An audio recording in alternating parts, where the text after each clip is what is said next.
আসসালামু আলাইকুম রহমতুল্লাহ। আশা করছি আমরা প্রত্যেকে সুস্থ আছি এবং ভালো আছি। সিইউস ইউনিট সেকেন্ড টাইমার চ্যালেঞ্জিং বেসের প্রবলেম সলভিং স্কিলের লেকচার 1-এ সবাইকে স্বাগত জানাচ্ছি। চলো আমরা মূল লেকচারটি শুরু করি। আজকে আমরা লেকচার 1 নিয়ে আলোচনা করব। লেকচার 1-এ আমাদের টপিক রয়েছে মৌলিক ধারণা। প্রথমে আমাদের এখানে দেখা যাচ্ছে পূর্ণসংখ্যার ইংরেজি হচ্ছে ইন্টিজার। এখন প্রশ্ন হচ্ছে পূর্ণসংখ্যা কাকে বলে? পূর্ণসংখ্যা হচ্ছে শূন্যসহ সকল ধনাত্মক ও ঋণাত্মক অখণ্ড সংখ্যাকে পূর্ণসংখ্যা বলা হয়। তাহলে পূর্ণসংখ্যাকে আমরা কয় ভাগে বিভক্ত করতে পারি? 3 ভাগে বিভক্ত করতে পারি।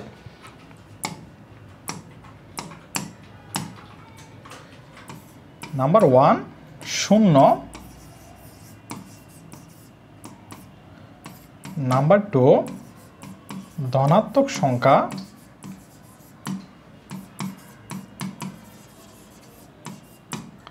নাম্বার 3 ঋণাত্মক সংখ্যা।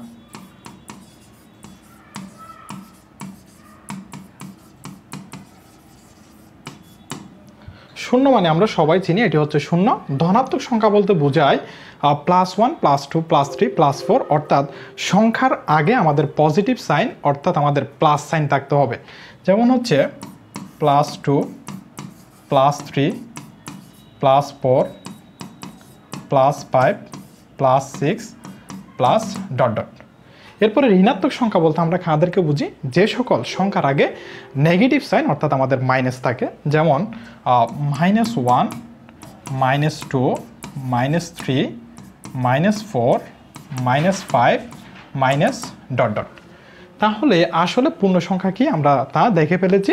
শূন্য সহ সকল ধনাত্মক ও ঋণাত্মক সংখ্যাকে পূর্ণ সংখ্যা বলা হয়। এরপর হচ্ছে আমাদের স্বাভাবিক সংখ্যা অথবা হচ্ছে আমাদের ন্যাচারাল নাম্বার। এখন প্রশ্ন হচ্ছে স্বাভাবিক সংখ্যা কাকে বলে? সকল ধনাত্মক পূর্ণ সংখ্যা অথবা সকল ধনাত্মক অখণ্ড সংখ্যাকে স্বাভাবিক সংখ্যা বলা হয়। তাহলে ভাইয়া স্বাভাবিক সংখ্যা কি? সকল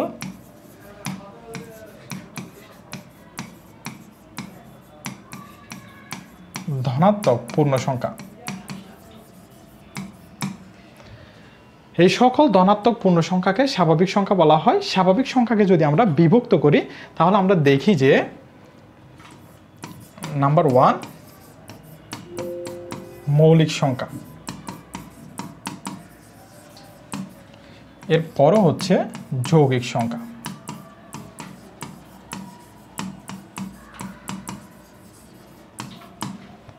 মৌলিক সংখ্যা হচ্ছে যে সকল সংখ্যাকে সেই সংখ্যা এবং এক ছাড়া অন্য কোনো সংখ্যা দ্বারা ভাগ যায় না তাকে মৌলিক সংখ্যা বলা হয়। যেমন 2কে দিয়ে যদি আমরা একটু কাজ করি, দেখো তো 2কে 2 দিয়ে ভাগ যায়, 2কে 1 দিয়ে ভাগ যায়। অর্থাৎ যে সকল সংখ্যাকে সেই সংখ্যা এবং এক ছাড়া আর অন্য কোনো সংখ্যা দিয়ে ভাগ যায় না তাকে মৌলিক সংখ্যা বলা হয়। তাহলে 2 এর মধ্যে 2 দিয়ে ভাগ যায় এবং 1 দিয়ে ভাগ যায়, আর অন্য কোনো সংখ্যা দ্বারা ভাগ যাচ্ছে না। এই জন্য হচ্ছে আমাদের 2 মৌলিক সংখ্যা। এরপরে যদি আমরা 3কে দেখি, দেখো 3কে 3 দিয়ে ভাগ যায়, 3কে 1 দিয়ে ভাগ যায়, আর অন্য কোনো সংখ্যা দ্বারা ভাগ যাচ্ছে না। তাহলে 3 হচ্ছে আমাদের মৌলিক সংখ্যা। এরপর হচ্ছে আমরা যদি একটু 4 দিয়ে কাজ করি, দেখো 4কে 4 দিয়ে ভাগ যায়, 4কে 1 দিয়ে ভাগ যায়, আবার 4কে 2 দিয়েও ভাগ যায়। এটা কি তাহলে মৌলিক সংখ্যা হবে? মৌলিক সংখ্যা হবে না। কেন? মৌলিক সংখ্যার সংজ্ঞা ছিল যে সকল সংখ্যাকে সেই সংখ্যা এবং এক ছাড়া আর অন্য কোনো সংখ্যা দ্বারা ভাগ যায় না তাকে মৌলিক সংখ্যা বলা হয়। কিন্তু এই 4কে 4 দিয়ে ভাগ যায়, 1 দিয়ে ভাগ যায়, আবার 4কে 2 দ্বারাও ভাগ যাচ্ছে, তাহলে এটা মৌলিক সংখ্যার অন্তর্ভুক্ত না। যে সকল সংখ্যাগুলো মৌলিক সংখ্যার অন্তর্ভুক্ত হবে না তাদেরকে বলা হয় যৌগিক সংখ্যা। তাহলে ভাইয়া 4 কি সংখ্যা হবে? যৌগিক সংখ্যা। এরপরে যদি আমরা 5 নিয়ে কাজ করি, দেখো 5-এর মধ্যে 5 দিয়ে ভাগ যায়, 5-এর মধ্যে 1 দিয়ে ভাগ যায়, 5-এর মধ্যে আর অন্য কোনো সংখ্যা দ্বারা ভাগ যাচ্ছে না। তাহলে এই সংখ্যাটি হচ্ছে আমাদের মৌলিক সংখ্যা। ইতিমধ্যে তোমরা বুঝতে পেরেছ আসলে মৌলিক সংখ্যা কারা হবে, যৌগিক সংখ্যা কারা হবে। এখন যদি বলি আমি 6 কি সংখ্যা হবে, দেখো তো একটু। এই 6কে 6 দিয়ে ভাগ যায়, 6কে 1 দিয়ে ভাগ যায়, আবার 6কে 2 দিয়ে ভাগ যায়, আবার 6কে 3 দিয়ে ভাগ যায়। তাহলে দেখো যে সকল সংখ্যাকে সেই সংখ্যা এবং 1 ছাড়া আরও কিছু সংখ্যা দ্বারা ভাগ যাচ্ছে তাদেরকে আমরা কি সংখ্যা বলি? যৌগিক সংখ্যা বলি। তাহলে 4 6, এই 6টা হবে আমাদের যৌগিক সংখ্যা। এরপরে যদি আমরা দিই 8, 8টা হচ্ছে যৌগিক সংখ্যা। এরপরে যদি বলি আমি 9, 9টাও কিন্তু যৌগিক সংখ্যা। কেন 9 যৌগিক সংখ্যা? দেখো 9-এর মধ্যে 9 দিয়ে ভাগ যায়, 9-এর মধ্যে 1 দিয়ে ভাগ যায়, আবার 9-এর মধ্যে কিন্তু 3 দিয়ে ভাগ যায়। তাহলে দেখো তো সেই সংখ্যা এবং 1 ছাড়া আরও একটি সংখ্যা দিয়ে ভাগ যাচ্ছে, তাহলে 9 হচ্ছে আমাদের যৌগিক সংখ্যা। তোমরা একটু লক্ষ্য করলে বুঝতে পারবা এখানে 2, 3, 5 চলে এসেছে মৌলিক সংখ্যার মধ্যে, যৌগিক সংখ্যার মধ্যে 4, 6, 8, 9 এগুলো রয়েছে। তাহলে ভাইয়া কি আমাদের যে 1টা ছিল, 1টা কি আমাদের স্বাভাবিক সংখ্যা না? হ্যাঁ, স্বাভাবিক সংখ্যা। তাহলে স্বাভাবিক সংখ্যা হলে এটি মৌলিক সংখ্যার ভিতরে পাওয়া যাচ্ছে না, যৌগিক সংখ্যার ভিতরে পাওয়া যাচ্ছে না। তাহলে 1 কীরকম সংখ্যা? 1 আমাদের মৌলিক সংখ্যাও না, 1 আমাদের যৌগিক সংখ্যাও না। দেখো 1-এর মধ্যে 1 দিয়ে ভাগ যায়, কিন্তু মৌলিক সংখ্যা হওয়ার জন্য ন্যূনতম 2টি সংখ্যা দ্বারা ভাগ দিতে হবে। যেমন 2 হচ্ছে আমাদের মৌলিক সংখ্যা, 2 দিয়ে ভাগ যায়, 1 দিয়ে ভাগ যায়। কিন্তু 1-এর মধ্যে 1 ছাড়া কি আর অন্য কোনো সংখ্যা দ্বারা ভাগ যাচ্ছে না? তাহলে 1 মৌলিক সংখ্যা হবে না। এরপরে যদি 1কে তুমি যৌগিক সংখ্যা বিবেচনা করতে চাও, যৌগিক সংখ্যার ভিতরে সেই সংখ্যা এবং 1 ছাড়াও আরও কিছু সংখ্যা দ্বারা ভাগ যেতে হবে, কিন্তু 1-এর মধ্যে শুধু 1 দিয়ে ভাগ যায়।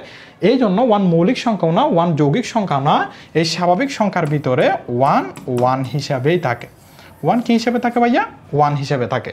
তাহলে স্বাভাবিক সংখ্যাকে আমরা 3 ভাগে বিভক্ত করব। একটি হচ্ছে মৌলিক সংখ্যা, এরপর হচ্ছে যৌগিক সংখ্যা। 1 যেহেতু মৌলিক সংখ্যাও না, যৌগিক সংখ্যাও না, কিন্তু 1 স্বাভাবিক সংখ্যার ভিতরে, তাই আমরা 1কে স্বাভাবিক সংখ্যার একটি পার্ট হিসেবে রেখেছি।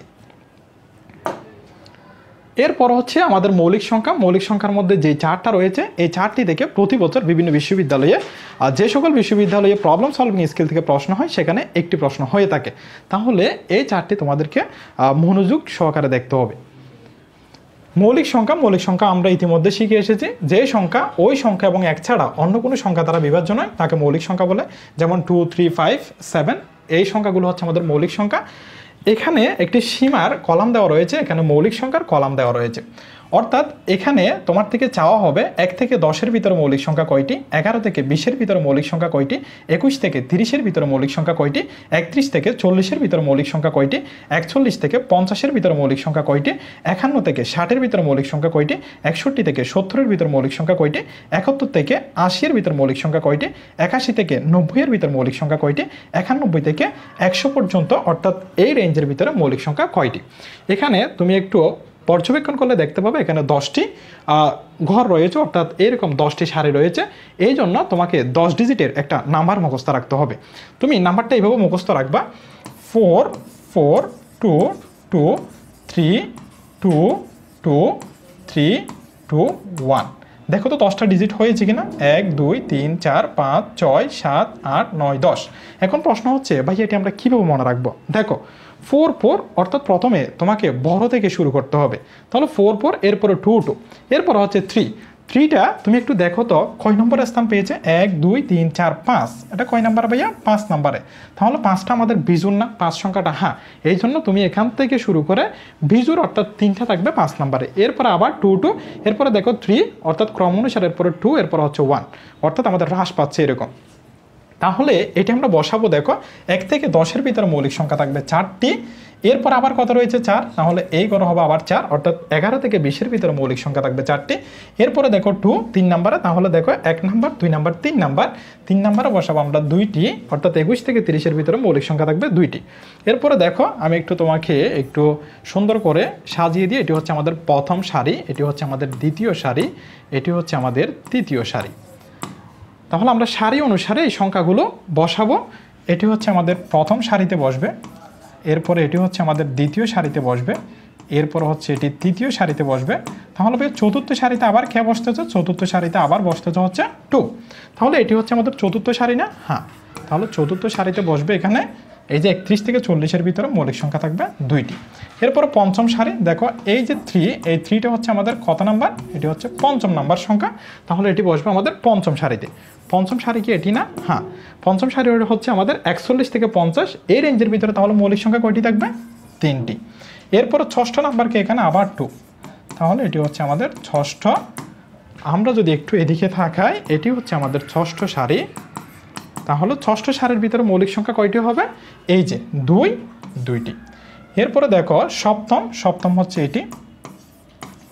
তাহলে এদিক থেকে যদি তুমি থাকাও, সপ্তম সারি কোনটা ভাইয়া? এখানে এটি। এরপরে তুমি সিরিয়ালি করা যাবে, এটি হচ্ছে আমাদের অষ্টম, এরপরে এটি হচ্ছে নবম, এরপরে এটি হচ্ছে আমাদের দশম। তাহলে তুমি এখানে সিরিয়ালে নাম্বারগুলো বসিয়ে দাও। সপ্তমের মধ্যে 2টি, সপ্তমের মধ্যে 2টি তুমি বসাবা। এরপর হচ্ছে অষ্টম, অষ্টমের ক্ষেত্রে হচ্ছে 3, ওকে। এরপরে নবম, নবমের ক্ষেত্রে হচ্ছে 2, এরপর হচ্ছে দশম, দশমের ক্ষেত্রে হচ্ছে 1। এরপরে তুমি একটু এখানে টেস্ট করবা। তুমি যদি একটু অ্যাডভান্স লেভেলে চলে যাবা তখন কিন্তু বুঝতে পারবা 1 থেকে 100 এই রেঞ্জের ভিতরে মৌলিক সংখ্যা কয়টি রয়েছে। 1 থেকে 100 পর্যন্ত মৌলিক সংখ্যা থাকবে 25টি। তখন তুমি এগুলো একটু যোগ করবা, 25টি আসলে সংখ্যা পাওয়া যায় কিনা তা দেখবা। দেখো তো, 4 4 8, এরপরে 2 10, 12, 12 আর 3 15, 15 আর 2 17, 17 আর 2 19, 19 আর 3 হচ্ছে 22, 22 আর 2 হচ্ছে 24, 24 আর 1 হচ্ছে 25। তাহলে ভাই এই সংখ্যাগুলো আমরা কি আকারে বসিয়েছি? আমরা এই যে এখানে 10টা ডিজিট, প্রথমে 10টা ডিজিট আমাদেরকে মুখস্থ রাখতে হবে, 4 4 2 2 3 2 2 3 2 1 এভাবে। তারপরে আমরা এখানে সারি আঁকবো কিভাবে, 1 থেকে 10, এরপর 11 থেকে 20, 21 থেকে 30 এভাবে। এখানে হচ্ছে আমাদের 10টা সারি হবে এবং আমরা সারি অনুযায়ী এই নাম্বারগুলোকে বসিয়ে দিব। এরপরে এখানে আমরা কিছু লিখব, যেই আমরা তথ্যগুলো লিখব এই তথ্যগুলো হচ্ছে মৌলিক সংখ্যা নিয়ে। তাহলে মৌলিক সংখ্যা নিয়ে কিছু তথ্য।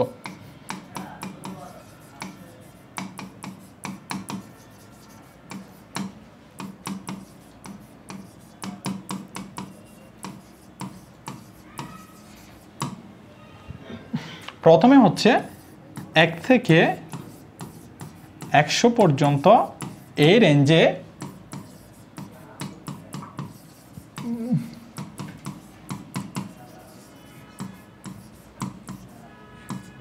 মৌলিক সংখ্যা রয়েছে 25টি। তাহলে 1 থেকে 100 পর্যন্ত এই রেঞ্জের ভিতরে মৌলিক সংখ্যা থাকবে 25টি। এরপরে 1 থেকে 100 পর্যন্ত এই রেঞ্জের ভিতরে যে মৌলিক সংখ্যাগুলো থাকবে এই মৌলিক সংখ্যাগুলোর যোগফল।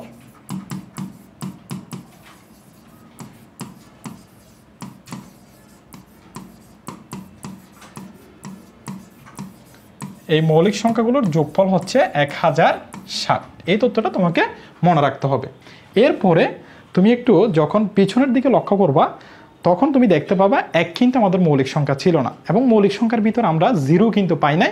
এই দুইটি সংখ্যা তোমাকে অবশ্যই মনে রাখতে হবে, 0 এবং 1 মৌলিক সংখ্যা না।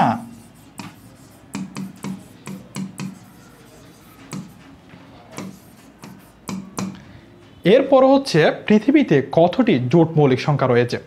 মনে রাখবে এটি, পৃথিবীতে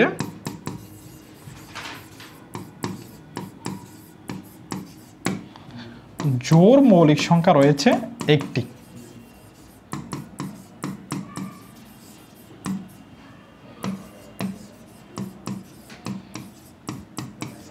এবং এই সংখ্যাটি হচ্ছে, অর্থাৎ জোড় মৌলিক সংখ্যাটি হচ্ছে 2।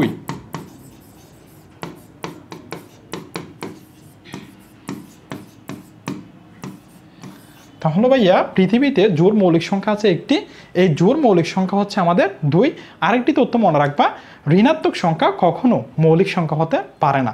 তাহলে এখানে যে মৌলিক সংখ্যার তথ্যগুলো দেওয়া রয়েছে এই তথ্যগুলো তোমাকে একটু ভালোভাবে পড়তে হবে। এরপর হচ্ছে আমাদের মৌলিক দ্বিজোট অর্থাৎ বেসিক ডাইকোটমি। মৌলিক দ্বিজোট হচ্ছে, তুমি এই মৌলিক দ্বিজোট, এই যে আমাদের দুইটি শব্দ রয়েছে, দুইটি শব্দ থেকে আসলে মৌলিক দ্বিজোট কারা বুঝতে পারবা। মৌলিক, মৌলিক মানে আমরা জানি যে হচ্ছে মৌলিক। এরপরে দ্বি মানে হচ্ছে 2। আর এই জোড়, জোড় মানে মনে রাখবা এই ক্ষেত্রে সংখ্যা। অর্থাৎ দুইটি মৌলিক সংখ্যার অন্তর যদি আমাদের 2 হয়, কয়টি মৌলিক সংখ্যা? 2টি। দুইটি মৌলিক সংখ্যার অন্তর যদি আমাদের 2 হয় তাকে বলা হয় মৌলিক দ্বিজোট অথবা বেসিক ডাইকোটমি। যেমন দেখো, আমি নিলাম 3 5, এখানে কয়টি সংখ্যা ভাইয়া? 2টি। তাহলে যদি দুইটি মৌলিক সংখ্যার অন্তর 2, এরপরে তোমাকে দেখতে হবে এই দুইটি সংখ্যা কি আমাদের মৌলিক নাকি যৌগিক। যেমন 3কে তুমি 3 দিয়ে ভাগ দিতে পারো, 1 দিয়ে ভাগ দিতে পারো, আর অন্য কোনো সংখ্যা দিয়ে ভাগ দিতে পারতেছো না, তাই 3 হচ্ছে আমাদের মৌলিক সংখ্যা। এরপর 5কে 5 দিয়ে ভাগ যায়, 1 দিয়ে ভাগ যায়, আর 5কে আর অন্য কোনো সংখ্যা দ্বারা ভাগ যাচ্ছে না, এই জন্য 5 হচ্ছে মৌলিক সংখ্যা। তাহলে দুইটি মৌলিক সংখ্যার অন্তর কত হইতে হবে ভাইয়া? 2 হইতে হবে। যদি দুইটি মৌলিক সংখ্যার অন্তর 2 হয় তখন তাদেরকে বলা হয় মৌলিক দ্বিজোট। দেখো তো, 5 থেকে যদি তুমি 3 বিয়োগ করো তাহলে কত পাও ভাইয়া 2 পাও। তাহলে দুইটি মৌলিক সংখ্যার অন্তর কি 2 হচ্ছে? হ্যাঁ, তাহলে এক্ষেত্রে 3 এবং 5 হচ্ছে মৌলিক দ্বিজোড়। এরপর ভাইয়া কি আমরা এইভাবে নিতে পারবো 5 7, 5 কি মৌলিক সংখ্যা? হ্যাঁ। 7 কি মৌলিক সংখ্যা? হ্যাঁ। এখানে কি দুইটি মৌলিক সংখ্যা রয়েছে? হ্যাঁ। তাহলে দুইটি মৌলিক সংখ্যার অন্তর কি 2 হয়? আমরা একটু দেখি। 7 থেকে যদি তুমি 5 বাদ দাও তাহলে কত পাচ্ছ? 2 পাচ্ছ। তাহলে এক্ষেত্রে 5 এবং 7 হচ্ছে আমাদের মৌলিক দ্বিজোড় হবে। এরপর হচ্ছে আমাদের মৌলিক ত্রিজোড়। 3 মানে শুধু মনে রাখবে এখানে হচ্ছে 3, আর মৌলিক মানে হচ্ছে মৌলিক, অর্থাৎ এই ক্ষেত্রে 3টি মৌলিক সংখ্যার অন্তর 2 হতে হবে, তখন তাদেরকে বলা হবে মৌলিক ত্রিজোড় অথবা বেসিক ট্রায়াড। যেমন আমি যদি একটু এই সংখ্যাগুলো লিখি 3 5 7, এখানে কয়টি সংখ্যা ভাইয়া? এখানে হচ্ছে 3টি সংখ্যা, 3 5 7 3টি সংখ্যা। এই 3টি সংখ্যাগুলো আগে তোমাকে দেখতে হবে মৌলিক সংখ্যা কিনা। যেমন 3 মৌলিক সংখ্যা, 5 মৌলিক সংখ্যা, 7 মৌলিক সংখ্যা, এগুলো আমরা শিখে এসেছি মৌলিক সংখ্যা কীভাবে হয়।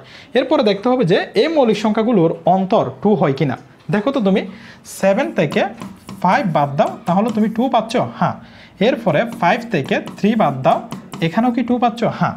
তাহলে 3টি মৌলিক সংখ্যার অন্তর কত পাওয়া যাচ্ছে? 2 পাওয়া যাচ্ছে। যদি 3টি মৌলিক সংখ্যার অন্তর 2 হয় তখন তাদেরকে বলা হয় মৌলিক ত্রিজোড়।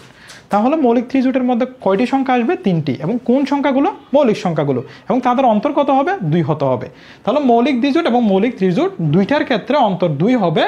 মৌলিক দ্বিজোড়ের ক্ষেত্রে আমাদের সংখ্যা আসবে 2টি, এই দিয়ে মনে রাখবো আমরা। আর মৌলিক ত্রিজোড়ের ক্ষেত্রে সংখ্যা আসবে 3টি। এরপর হচ্ছে জোড় সংখ্যা। জোড় সংখ্যার ইংরেজি হচ্ছে আমাদের ইভেন নাম্বার। জোড় সংখ্যা কি? এটি তোমরা স্বাভাবিকভাবে চিনো। যে সকল সংখ্যা 2 দ্বারা নিঃশেষে বিভাজ্য তাদেরকে জোড় সংখ্যা বলা হয়। অর্থাৎ যে সকল সংখ্যাকে 2 দিয়ে তুমি ভাগ দিতে পারো ওই সংখ্যাগুলো হচ্ছে আমাদের জোড় সংখ্যা। যেমন 2 4 6 8 10 12 এগুলা। তার পরবর্তীতে হচ্ছে বিজোড় সংখ্যা। বিজোড় সংখ্যার ইংরেজি হচ্ছে অড নাম্বার। যে সকল সংখ্যা 2 দ্বারা নিঃশেষে বিভাজ্য নয় তাদেরকে বিজোড় সংখ্যা বলা হয়। বিজোড় সংখ্যা হচ্ছে 2 দ্বারা নিঃশেষে বিভাজ্য হবে না, অর্থাৎ যে সকল সংখ্যাকে 2 দিয়ে ভাগ যাবে না তাদেরকে বলা হয় বিজোড় সংখ্যা। যেমন 1 3 5 7, তার পরবর্তীতে হচ্ছে 9, এই সংখ্যাগুলো হচ্ছে আমাদের বিজোড় সংখ্যা। এরপরে এখানে কতগুলো সূত্র রয়েছে, এই সূত্রগুলো তোমাকে শিখতে হবে। এই সূত্রগুলো শিখলে এই সূত্রগুলো তোমার কিছু ম্যাথের লেজের মধ্যে কাজে লাগবে।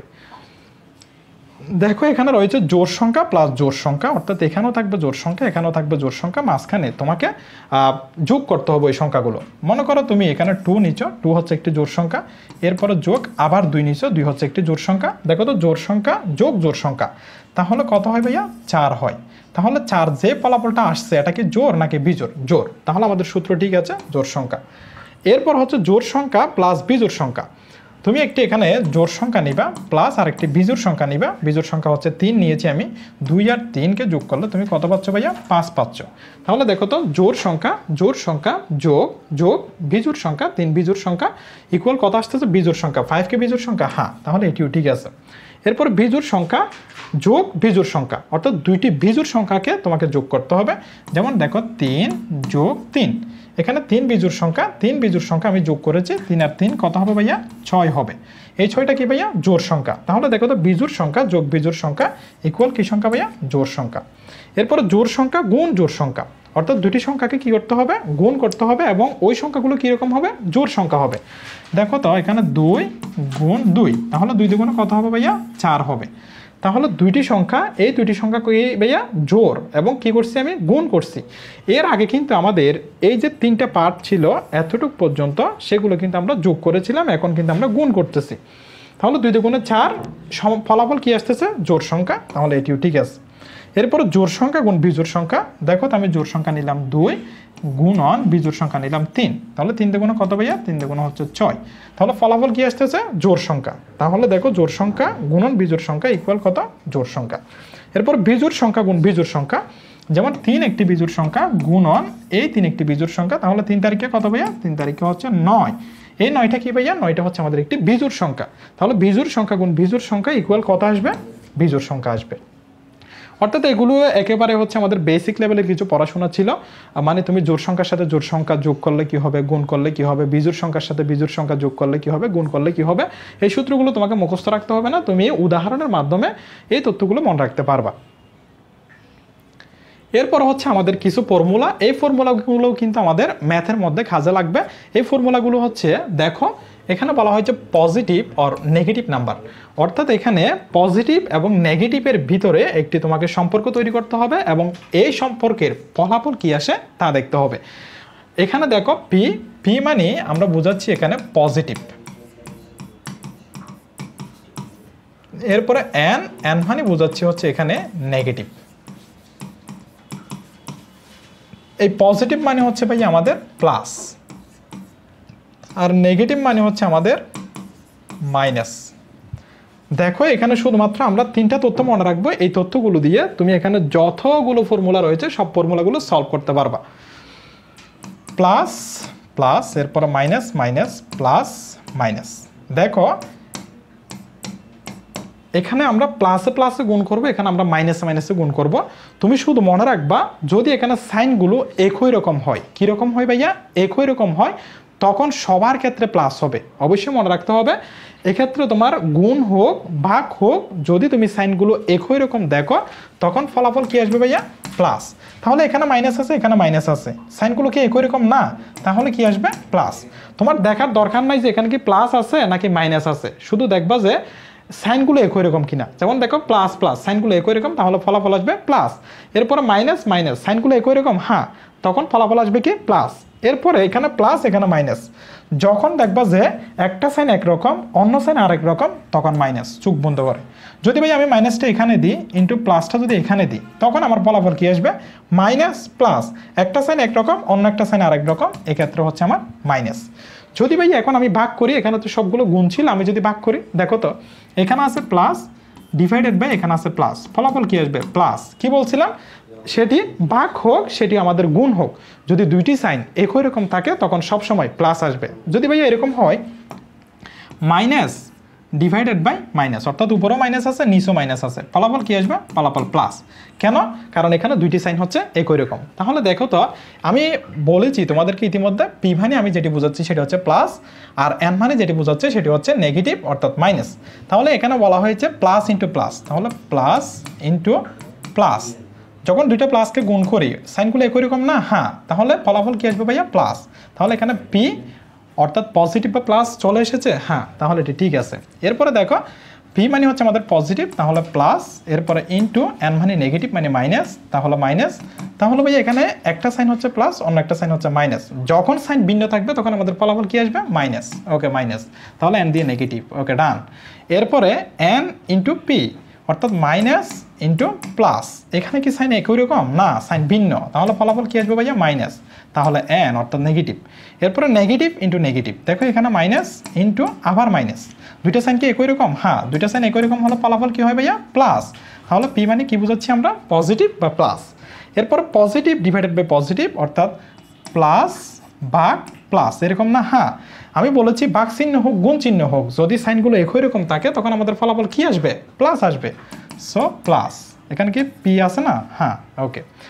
এরপরে পি তারপর হচ্ছে ডিভাইডেড বাই এন অর্থাৎ প্লাস ডিভাইডেড বাই মাইনাস, তাহলে ভাই আনসার কি আসবে, দেখো একটা সাইন প্লাস অন্য একটা সাইন হচ্ছে আমাদের মাইনাস, ভিন্ন রকম কিনা, হ্যাঁ, ভিন্ন রকম হলে কি আসবে ভাইয়া মাইনাস, তাহলে এন দ্বারা নেগেটিভ অর্থাৎ মাইনাস, এটাও ঠিক আছে।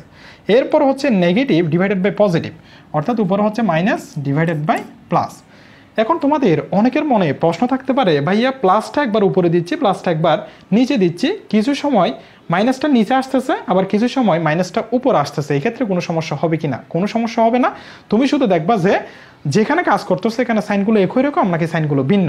দেখো এখানে উপরে মাইনাস এখানে প্লাস, এখানে সাইন একই রকম নাকি সাইন ভিন্ন, সাইন ভিন্ন, তাহলে ফলাফল কি আসবে, ফলাফল হবে মাইনাস অর্থাৎ এন বা হচ্ছে নেগেটিভ। এরপরে নেগেটিভ ডিভাইডেড বাই নেগেটিভ, দেখো এখানেও হচ্ছে আমাদের মাইনাস আছে ডিভাইডেড বাই এখানেও মাইনাস আছে, এখানে কি সাইনগুলো একই রকম, হ্যাঁ, কি অবস্থায় রয়েছে, ভাগ অবস্থায়। যদি সাইন একই রকম হয় ফলাফল কি আসে ভাইয়া প্লাস, তাহলে এখানে পি অর্থাৎ পজিটিভ অথবা প্লাস। তাহলে এই তথ্যগুলো আমরা কীভাবে মনে রাখবো, শুধু 3টি লাইনের সাহায্যে, যখন সাইনগুলো একই রকম হবে তখন আমরা বসাবো প্লাস, আর যখন সাইনগুলো ভিন্ন রকম হবে তখন আমরা বসাবো মাইনাস, সেটি হোক ভাগের ক্ষেত্রে সেটি হোক গুণের ক্ষেত্রে। এরপর হচ্ছে রোমান গণনা পদ্ধতি।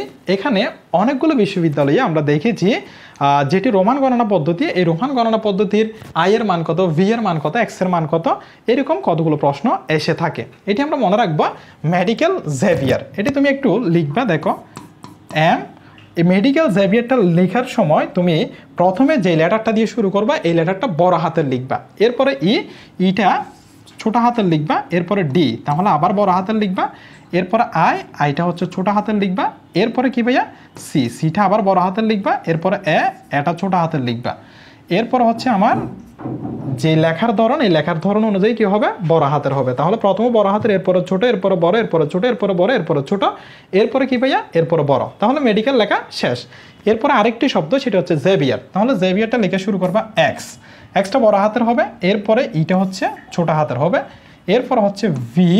তাহলে দেখো বড় ছোট আবার বড়, এখানে একটু তুমি মুখস্থ রাখবে এটি, এখানে আই যেটি থাকবে সেটি কিন্তু নিয়ম অনুযায়ী আমাদেরকে ছোট হাতের লিখতে হতো, বাট এটা আমরা বড় হাতের লিখব, এর পরেরটা কিন্তু আমরা লিখব ছোট হাতের আর, এভাবে।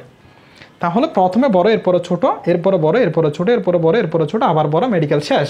এরপরে জেভিয়ার এক্সট্রা দিয়ে শুরু করবো আমরা বড়, এরপরে ছোট, এরপরে বড়। এখানে একটু মনে রাখবো আইটা হচ্ছে আমাদের বড় হাতের রাখতে হবে।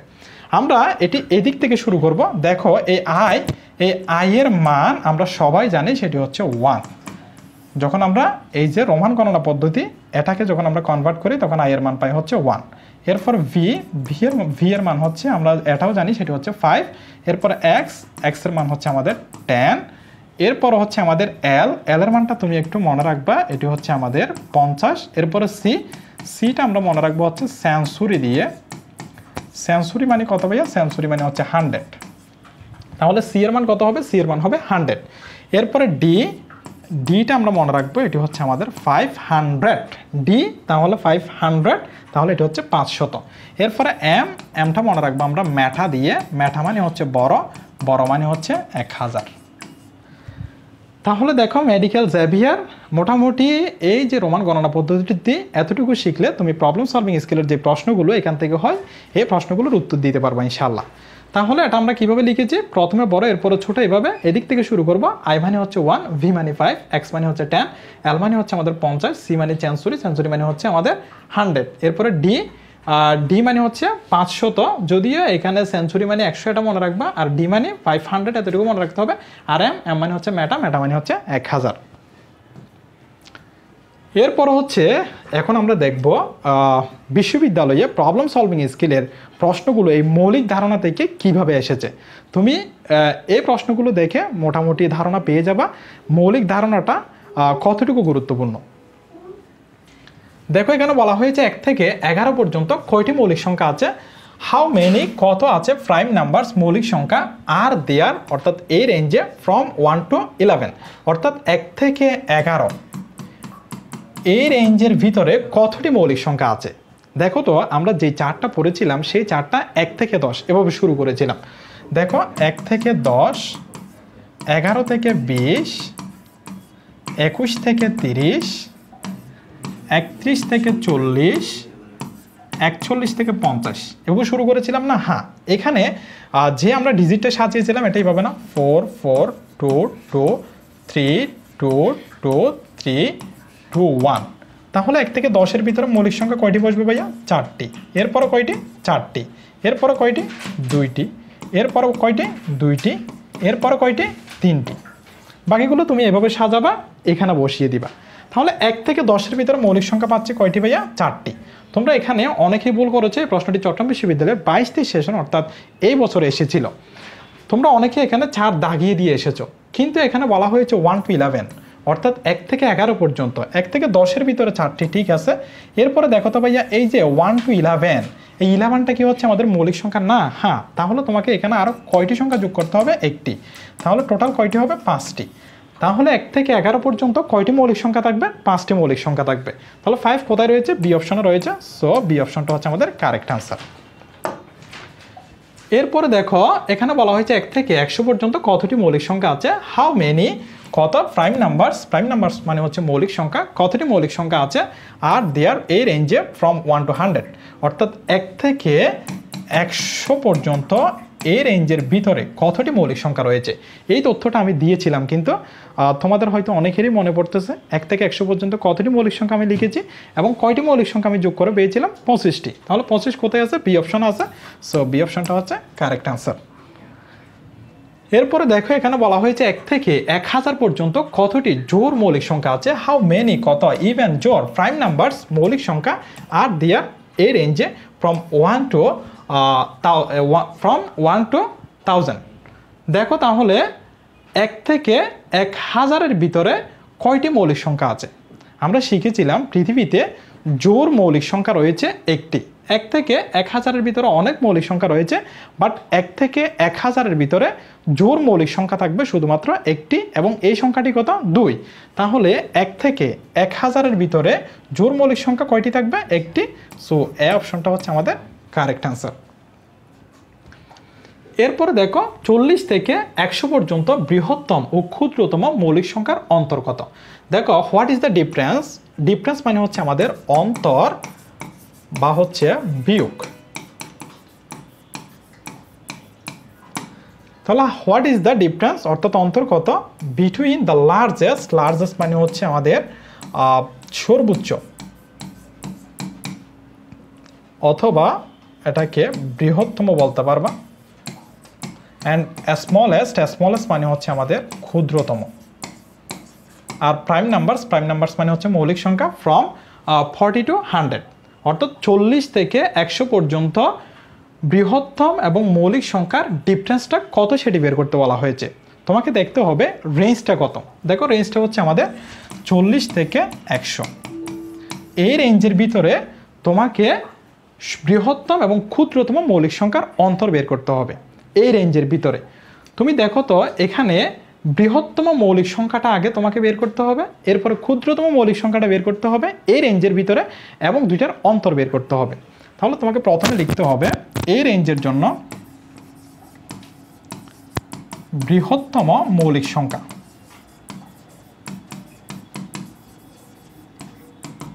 ভাইয়া যখন আমরা এই রেঞ্জের ভিতরে বৃহত্তম মৌলিক সংখ্যা খুঁজবো, কোন দিক থেকে খুঁজবো, 40 থেকে নাকি 100 থেকে?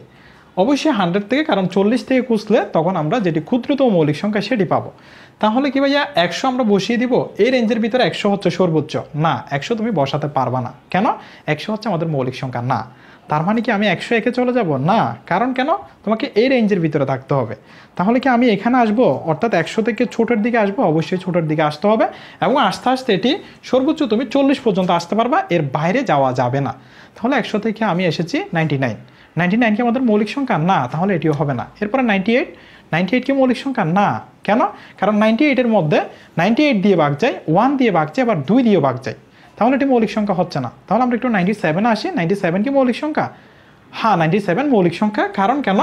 97-এ 97 দিয়ে ভাগ যায়, এবং 97-এ 1 দিয়ে ভাগ যায়, আর অন্য কোনো সংখ্যা দ্বারা ভাগ যাচ্ছে না। তাই এই রেঞ্জের ভিতরে বৃহত্তম মৌলিক সংখ্যা হচ্ছে আমাদের 97। এরপর আমাদেরকে খুঁজতে হবে ক্ষুদ্রতম মৌলিক সংখ্যা।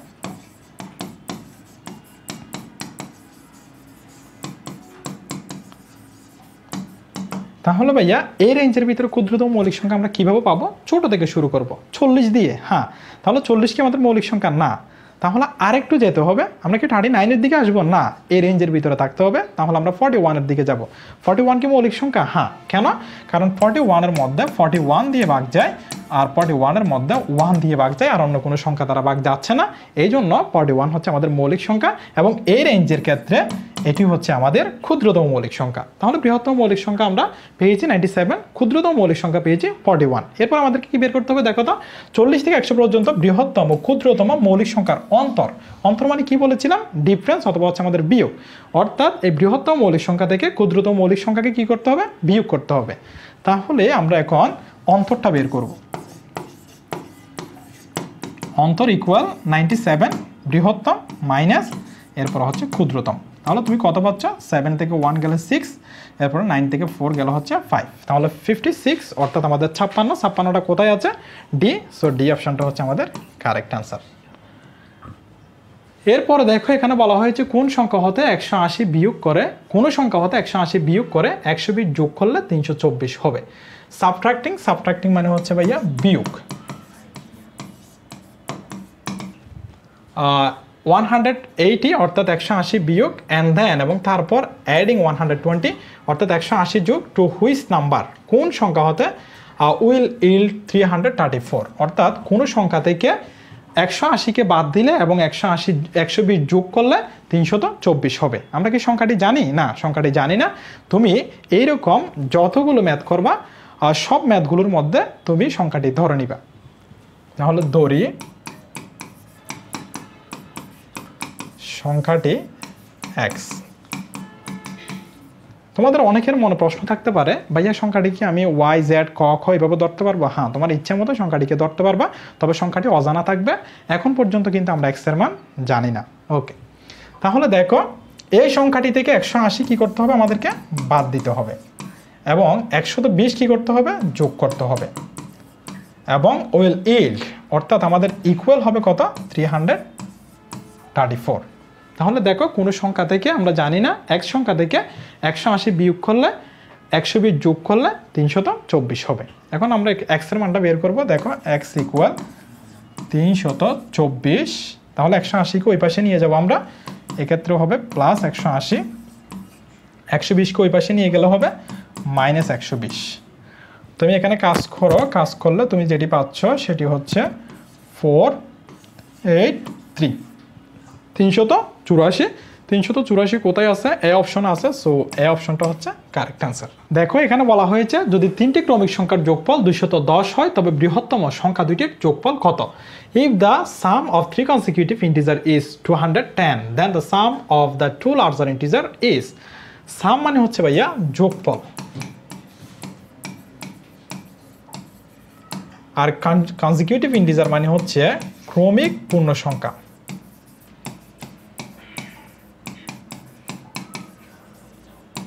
তাহলে দেখো তো, ইফ যদি the sum of three consecutive integer অর্থাৎ তিনটি ক্রমিক পূর্ণ সংখ্যার যোগফল 210 হয়, দেন তারপর দ্য সাম যোগফল of the two larger integer দুইটি বৃহত্তম পূর্ণ সংখ্যার যোগফল কত হবে তা বের করতে বলা হয়েছে। যখন তুমি এই প্রশ্নগুলো সলভ করবা তখন তুমি মধ্যমান নির্ণয় করবা। আর ক্রমিক পূর্ণ সংখ্যা বলতে আসলে কি বোঝানো হয়েছে? ক্রমিক পূর্ণ সংখ্যা বলতে বোঝানো হয়েছে এইগুলা 1, এরপর হচ্ছে 2, এরপর হচ্ছে 3, এরপর হচ্ছে 4, এরপর হচ্ছে 5, এরপর হচ্ছে 6। এগুলোকে বলা হয় আমাদের কনসিকিউটিভ ইন্টিজার, অর্থাৎ আমাদের সাজানো থাকবে একের পরে 2, 2 এর পরে 3, 3 এর পরে 4, 4 এর পরে 5, 5 এর পরে 6 এভাবে। তখন আমরা এই ক্ষেত্রে মধ্যমান বের করব। মধ্যমান বের করার সূত্র কি একটু দেখো। মধ্যমান সমান সংখ্যাগুলোর যোগফল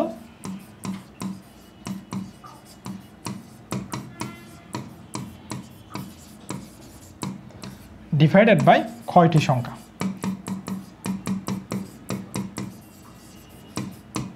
তাহলে ভাই এখানে সংখ্যাগুলোর যোগফল কত? 210। 210 তাহলে উপরে কয়টি সংখ্যা বলা হয়েছে? তিনটি ক্রমিক পূর্ণ সংখ্যা, তাহলে সংখ্যা হচ্ছে তিনটি। তাহলে আনসার কত আসবে ভাই? আনসার হচ্ছে 70। কি বের করেছি? মধ্যমান। তার মানে এখানে যে সংখ্যাটা এসেছে সেটি কোথায় থাকবে? মাঝখানে। সংখ্যা কয়টি ছিল? তিনটি, তাহলে মাঝখানে আমরা 70কে লিখলাম। এখন আমরা জানি যে ক্রমিক পূর্ণ সংখ্যা হয়ে হচ্ছে ক্রম অনুসারে, তাহলে এটার বাম পাশে কে থাকবে? অবশ্যই 69। তাহলে ডান পাশে কে থাকবে? তুমি ইতিমধ্যে বের করতে পেরেছ, সেটি হচ্ছে 71। তাহলে এগুলো কি হচ্ছে আমাদের ক্রমিক পূর্ণ সংখ্যা না? দেখো তো 69, 70, 71 এবং মধ্যমান। মধ্যমান মানে মাঝখানে, মাঝখানের সংখ্যাটা আমরা কত পেয়েছি? 70। সেটাকে কি আমরা মাঝখানে বসিয়েছি? হ্যাঁ, ওকে। তাহলে এদিকে আসলে আমাদের 1 কমবে আর ওদিকে গেলে 1 বাড়বে। এখন দেখো তো এই তিনটি সংখ্যার মধ্যে সবচেয়ে বড় সংখ্যাগুলো কারা কারা? 70 হচ্ছে সবচেয়ে বড়, এরপর বড় হচ্ছে আমাদের 71। এরকম না, 70 হচ্ছে বড়, 70 থেকে বড় হচ্ছে আমাদের 71। তাহলে এখানে বড় সংখ্যা দুইটি কোনগুলো? একটা হচ্ছে 70, এরপর হচ্ছে 71। তাহলে আনসার কি হবে? আনসার হচ্ছে আমাদের বের করতে হবে বৃহত্তম সংখ্যা দুটির যোগফল, অর্থাৎ এভাবে 70 যোগ 71 সমান কত আসে আমাদের? সমান আসে হচ্ছে 141। 141 কোথায় আছে? বি অপশন আছে, সো বি অপশনটা হচ্ছে আমাদের কারেক্ট আনসার। এরপরে দেখো এখানে বলা হয়েছে তিনটি ক্রমিক সংখ্যার গুণফল 60 হলে সংখ্যা তিনটির যোগফল কত হবে? দেখো, if the product of three consecutive number is 60। Product মানে হচ্ছে ভাইয়া গুণফল, আর কনসিকিউটিভ নাম্বার মানে হচ্ছে আমাদের ধারাবাহিক সংখ্যা অথবা ক্রমিক সংখ্যা। তাহলে তিনটি ধারাবাহিক বা ক্রমিক সংখ্যার গুণফল যদি আমাদের 60 হয়, হোয়াট ইজ দেয়ার সাম, অর্থাৎ তাদের যোগফলটা কত বের করতে বলা হয়েছে। তাহলে আমরা সংখ্যাগুলো কী আকারে সাজাবো? ক্রম অনুসারে। একটু সাজাই দেখি তো। প্রথমে আমি যদি ক্রমিক সংখ্যাগুলো সাজাই এভাবে পাই 1, 2, 3 এভাবে না? হ্যাঁ। তাহলে তিনটি ক্রমিক সংখ্যার গুণফল, তাহলে তিনটি ক্রমিক সংখ্যা নিচে এগুলোকে আমি গুণ করতেছি। তাহলে 2 একে 2, তারপরে হচ্ছে আমাদের 3 তে গুণে কত হচ্ছে ভাইয়া 6। তাহলে এগুলো কি হবে? হবে না। কারণ কেন? আমাদের 3টি ক্রমিক সংখ্যার গুণফল 60 আসতে হবে, এসেছে 6, তাহলে এটি বাদ, এটি হবে না। এরপর আমরা একটু বাড়াই, 2 থেকে শুরু করব, আগে 1 থেকে শুরু করেছিলাম, এরপরে 3, এরপর হচ্ছে 4। তাহলে 3 তে গুণে 6, 4 24, 24 কি আমাদের আনতে হবে নাকি 60 আনতে হবে? 60 আনতে হবে, তাহলে এটিও বাদ। এরপর আমরা কি করব? 3 দিয়ে শুরু করব। কেন ভাইয়া? কারণ আমরা এখান থেকে দেখতেছি যে মানগুলো ছোট আসতেছে 60 থেকে, অর্থাৎ আমাদের যদি 60-এর দিকে যেতে হয় আমাদের মানগুলো আরেকটু বড় নিতে হবে। দেখো এরপর আমরা নিলাম মনে করো 3, এরপরে গুণন 4, এরপর হচ্ছে আমাদের 5। তাহলে এগুলো কি আমাদের ক্রমিক সংখ্যা? হ্যাঁ, ক্রমিক সংখ্যা। 3টি পেয়েছি, একটু গুণ করো তো, 3 ছাড়া 12, 5 12 60। তাহলে ভাইয়া কি আমাদের 3টি ক্রমিক সংখ্যার গুণফল 60 এসেছে? হ্যাঁ। 3টি কি ক্রমিক সংখ্যা ছিল? হ্যাঁ। দেখো 3, এরপরে 4, এরপর হচ্ছে 5, 3টি ক্রমিক সংখ্যার গুণফল এসেছে 60। এখন তোমাকে কি বের করতে হবে? সংখ্যা 3টির যোগফল। সংখ্যা 3টির যোগফল একটু দেখো তো কি হয়। 3, 4, এরপর হচ্ছে 5, 3টি ক্রমিক সংখ্যা, এগুলোকে আমরা গুণফল পেয়েছি 60। এখন আমরা যোগ করব, যোগ করে কত আসে দেখো তো, 3 আর 4 7, 7 আর 5 কত ভাইয়া? 12। যখন এরকম শর্তগুলো দেওয়া থাকবে তুমি প্রথম থেকে এইভাবে কাজ করতে থাকবা, যতক্ষণ না মিলে ততক্ষণ কাজ করবা। ধ্যান যখন মিলে যাবে তখন ওই সংখ্যাগুলোকে যোগ করবা, আনসার কত আসে সেটি আনসার হিসেবে সিলেক্ট করবা। তাহলে 12 কোথায় আছে? সি অপশন আছে। সো সি অপশনটা হচ্ছে কারেক্ট আনসার। এরপরে দেখো একটি সংখ্যা 620 থেকে যত বড়, 780 থেকে তত ছোট, সংখ্যাটি কত? দেখো যত বড় তত ছোট, এই দুটি শব্দ যখন তুমি দেখবা তখন তুমি একটি সূত্র ইউজ করবে সংখ্যাটি বের করার জন্য। দেখো সংখ্যাটি সমান সংখ্যাগুলোর যোগফল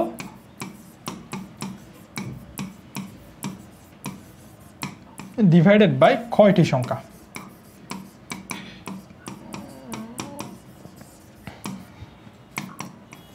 এখানে দেখো তো, এখানে 620 থেকে যত বড়, 780 থেকে তত ছোট, সংখ্যা কয়টি? 2টি।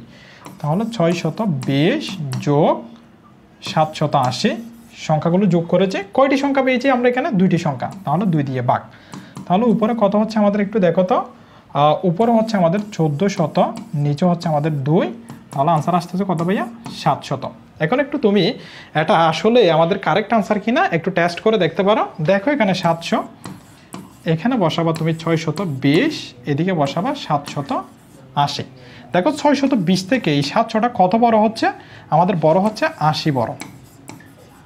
এবং 780 থেকে এই 700টা কত ছোট? 80 ছোট, তাই না? হ্যাঁ, দেখো তো একটি সংখ্যা 620 থেকে যত বড় 780 থেকে তত ছোট, 780 থেকে তত ছোট, দুই জায়গায় কি আমাদের 80 পাওয়া যাচ্ছে? হ্যাঁ। তাহলে তুমি যে আনসারটা বের করেছো এই আনসারটা হচ্ছে একদম কারেক্ট আনসার।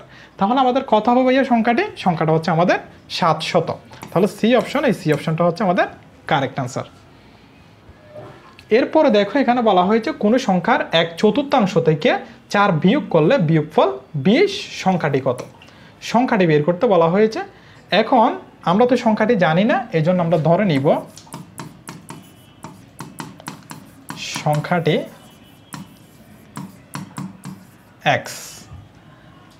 দেখো কোনো সংখ্যার 1/4 থেকে, সংখ্যাটি থেকে না, এই সংখ্যাটির 1/4, 1/4 মানে দেখো এই সংখ্যার 1/4 মানে হচ্ছে 1/4, এটিকে বলা হয় 1/4। তাহলে কোনো সংখ্যার 1/4 মানে হচ্ছে 1/4, এর মানে মনে রাখবো ভাইয়া গুণ। এর মানে কি? এর মানে হচ্ছে গুণ। তাহলে দেখো x এর মানে গুণ ইন্টু 1/4। তাহলে x উপরের সংখ্যা, 1 উপরের সংখ্যা, x এর সাথে 1 গুণ, নিচে হচ্ছে থাকবে 4। তাহলে x এর 1/4 x ইন্টু 1/4, x/4। তাহলে দেখো তো এখানে কি বলা হয়েছে, ইফ যদি 4 is subtracted from 1/4 of a number, অর্থাৎ এখানে বলা হয়েছে একটি সংখ্যার 1/4 থেকে সাবট্রাক্টেড বিয়োগ করতে হবে কত? 4। তাহলে দেখো কোনো সংখ্যার 1/4 থেকে 4 বিয়োগ করলে ইট ইয়াল যদি বিয়োগফল 20 হয়, হোয়াট ইজ দ্য নাম্বার? সংখ্যাটি কত? তাহলে কোনো সংখ্যার 1/4 আমরা কত পেয়েছি ভাই? x/4। তাহলে কোনো সংখ্যার 1/4 থেকে কত বিয়োগ করতে হবে? 4 বিয়োগ করতে হবে। এরপরে ইট ইয়াল 20 সমান কত হবে ভাইয়া? 20 হবে। এখন কি বের করতে হবে? সংখ্যাটি অর্থাৎ x এর মান বের করতে হবে।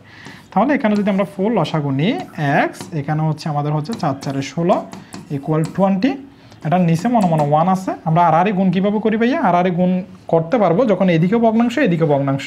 তাহলে এখানে আমরা একটা ভগ্নাংশ তৈরি করেছি, এখানে অলরেডি ভগ্নাংশ ছিল। এই ভগ্নাংশের যেটি লব বলা হয় উপরেরটিকে, নিচেরটিকে বলা হয় হর। প্রথম ভগ্নাংশের লবের সাথে দ্বিতীয় ভগ্নাংশের হর, প্রথম ভগ্নাংশের হরের সাথে দ্বিতীয় ভগ্নাংশের লব, এখানে একটি ক্রসের সৃষ্টি হবে, তখনই আমাদের আর গুণ হবে। তাহলে x-16 এর সাথে 1 গুণ করলে x-16ই পাওয়া যাচ্ছে, 4 এর সাথে 20 গুণ করলে হচ্ছে আমরা পাচ্ছি হচ্ছে 80।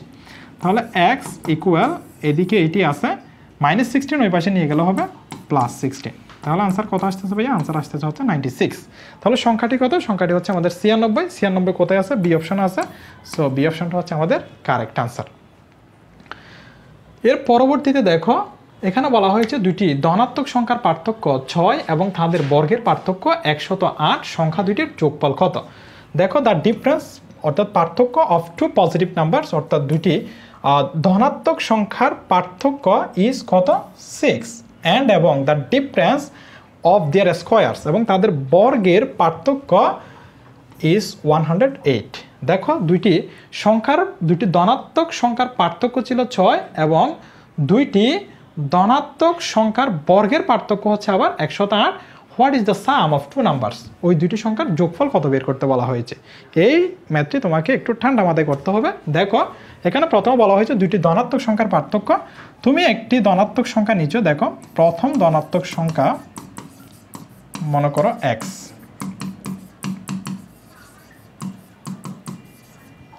এরপরে হচ্ছে দ্বিতীয় ধনাত্মক সংখ্যা সমান y। এরপরে বলা হয়েছে দুইটি ধনাত্মক সংখ্যার পার্থক্য। পার্থক্য মানে কি ভাইয়া? বিয়োগ। তাহলে প্রথম ধনাত্মক সংখ্যা, দ্বিতীয় ধনাত্মক সংখ্যা, এবং ওই সংখ্যাগুলোর কি পার্থক্য। তাহলে দুইটি ধনাত্মক সংখ্যার পার্থক্য কত হবে বলছে? 6। ওকে, এরপরে বলা হয়েছে এবং তাদের বর্গের পার্থক্য, তাদেরকে বর্গ করতে হবে। এরপরে বর্গের পার্থক্য, দেখো বর্গ বর্গ, তাহলে বর্গ হয়ে গেল। বর্গের পার্থক্য, বর্গের পার্থক্য কত বলছে? বর্গের পার্থক্য বলছে 108। এরপরে বলা হয়েছে what is the sum of two numbers, দুটি সংখ্যার যোগফল কত। অর্থাৎ তুমি যে সংখ্যাগুলো নিয়েছো x প্লাস ওয়াই নিয়েছো, এই x plus y equal what, অর্থাৎ দুইটি সংখ্যার যোগফল বের করতে বলা হয়েছে। তাহলে দেখো তো x square minus y square, এখানে তুমি যে ডায়াগ্রামটা দেখতে পাচ্ছ এটি এটার মতো লাগে কিনা? a square minus b square, এরকম একটা সূত্র আছে। এই সূত্রটা কি ভাইয়া? এটা হচ্ছে a plus b into a minus b. তাহলে এখানে শুধুমাত্র এখানে যে আমাদের যে অক্ষরগুলো রয়েছে, অক্ষরগুলো চেঞ্জ হয়েছে। তাহলে এটা হচ্ছে x, এটা হচ্ছে y, এখানে ছিল a b, তাহলে এটা আমরা লিখতে পারবো x square minus y square, অর্থাৎ এভাবে x plus y into x minus y equal কত ভাইয়া? 108। অর্থাৎ a স্কোয়ার মাইনাস বি স্কোয়ারের সূত্রটা আমরা এখানে প্রয়োগ করেছি। তার পরবর্তীতে দেখো আমাদের লাগবে কি ভাইয়া? x plus y. তাহলে যেটি লাগবে সেটি আমরা বাম পাশে রাখবো, x প্লাস ওয়াই ইকুয়াল 108। এ পাশে যখন কোনো কিছু গুণাকারে থাকবো, ওই পাশে গেলে কি হয়ে যাবে ভাইয়া? ভাগ হয়ে যাবে, তাহলে x মাইনাস ওয়াই। ওকে, আমি একটু এদিকে লিখি। দেখো, এখানে আছে আমার x plus y equal 108 divided by x minus y. তাহলে x প্লাস ওয়াই ইকুয়াল 108। এই যে x মাইনাস ওয়াই সমান কত দেওয়া ছিল আমাদের? 6 দেওয়া ছিল, তাহলে আমরা এখানে 6 লিখেছি। এর পরবর্তীতে তাহলে আমাদের x প্লাস ওয়াই ইকুয়াল কত বের হচ্ছে? 108কে যদি তুমি 6 দিয়ে ভাগ করো তাহলে তুমি পাচ্ছ এখানে 18। তাহলে আমাদের যে সি অপশনটা রয়েছে, সি অপশনটা হচ্ছে কারেক্ট আনসার। তাহলে x প্লাস ওয়াই ইকুয়াল হচ্ছে আমার 18। এরপরে দেখো, এখানে আরেকটি ম্যাথ দেওয়া রয়েছে, দুইটি সংখ্যার যোগফল 18 এবং তাদের অন্তর 4 হলে সংখ্যা দুইটি হবে যথাক্রমে। অর্থাৎ দুইটি সংখ্যা বের করতে হবে এবং এই দুইটি সংখ্যাগুলো আমরা কত জানি না, আমরা সংখ্যাগুলোকে ধরে নিব। দেখো, ইফ দ্য সাম যোগফল অফ টু নাম্বারস, অর্থাৎ দুইটি সংখ্যার যোগফল কত?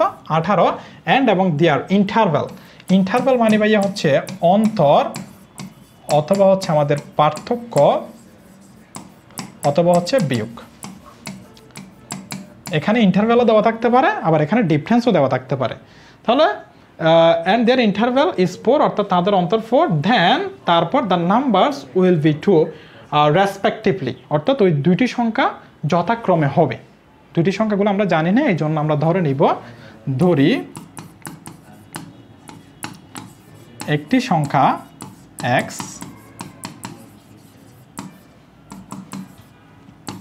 অন্য সংখ্যা y। এখানে বলা হচ্ছে দুটি সংখ্যার যোগফল মানে হচ্ছে আমাদের x প্লাস ওয়াই। এই x প্লাস ওয়াই ইকুয়াল কত ভাইয়া 18। এরপরে বলা হচ্ছে তাদের অন্তর মানে বিয়োগ, অর্থাৎ x মাইনাস ওয়াই ইকুয়াল কত ভাইয়া 4।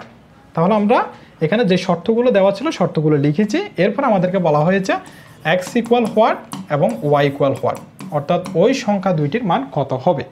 তাহলে দেখো তো এখানে যদি তুমি কাজ করো, এখানে যদি তুমি যোগ করো প্লাস ওয়াই মাইনাস ওয়াই কাটাকাটি যায়, এক্স আর এক্স যোগ করলে তুমি পাচ্ছ এখানে 2x ইকুয়াল 18 আর 4 যোগ করলে তুমি পাচ্ছ 22। তাহলে x equal 22 divided by 2, so x equal আসতেছে তোমার 11। তাহলে আমরা একটা সংখ্যা পেয়ে গেছি 11। এরপর আমরা অন্য একটি সংখ্যা অর্থাৎ y এর মান বের করব। দেখো y এর মানটা আমরা প্রথম সমীকরণ থেকে বের করব, অর্থাৎ x প্লাস ওয়াই থেকে। তুমি x মাইনাস ওয়াই থেকেও বের করতে পারো, কিন্তু যেখানে পজিটিভ সাইন রয়েছে পজিটিভ সাইন থেকে বের করলে তোমার জন্য সুবিধা হবে। তাহলে দেখো এখানে দেওয়া আছে x plus y equal 18, so y equal 18, এক্সটাকে ওই পাশে নিয়ে গেলাম মাইনাস এক্স হবে, সো y ইকুয়াল 18 মাইনাস এক্সের মানটা কত ভাইয়া, এক্সের মানটা হচ্ছে আমরা পেয়েছি 11, সো 11টা এখানে বসাবা। তাহলে 18 থেকে যদি 11 চলে যায় আর তাকে হচ্ছে ভাইয়া 7। তাহলে x এর মান পেয়েছি 11, y এর মান পেয়েছি আমরা 7। এরকম সংখ্যা দুইটি কোথায় আছে দেখো তো, 12 7 এটি হবে না, 10 6 এটিও হবে না, সি অপশন 11 এবং 7, 11 এবং 7, সো সি অপশনটা হচ্ছে আমাদের কারেক্ট আনসার।